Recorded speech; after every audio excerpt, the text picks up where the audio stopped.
My parents got married in 1955. They had a child, and they stayed married for 44 years until my mother died. Veteran actor Christopher Plummer charmed the audience at last night's Academy Awards during his acceptance speech for his win for Best Supporting Actor for the film Beginners. It was the 82-year-old's first Oscar, despite being nominated once before.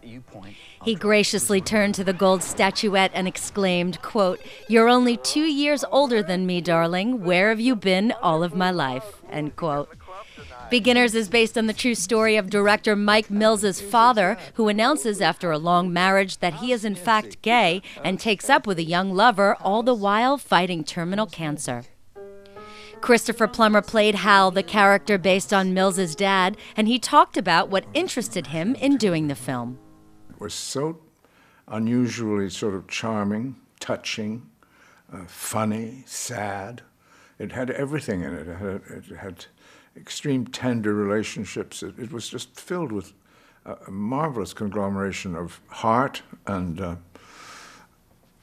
bravery and all sorts of similar things. And I thought, what a wonderful script. And then I found out that it was his story of his own family, and that the part I was to play was his father.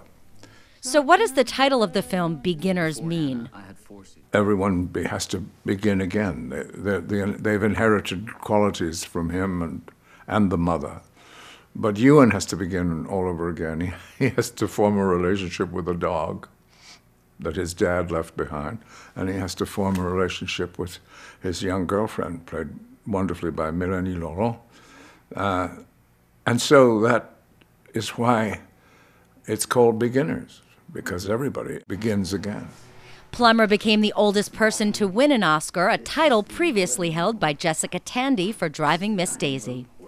He was up this year against Kenneth Branagh for his portrayal of Olivier in My Week with Marilyn, Jonah Hill for Moneyball, Nick Nolte for Warrior, and Max von Sydow for Extremely Loud and Incredibly Close. Later, my father told me he was gay. I'm gay. I remember him wearing a purple sweater when he told me.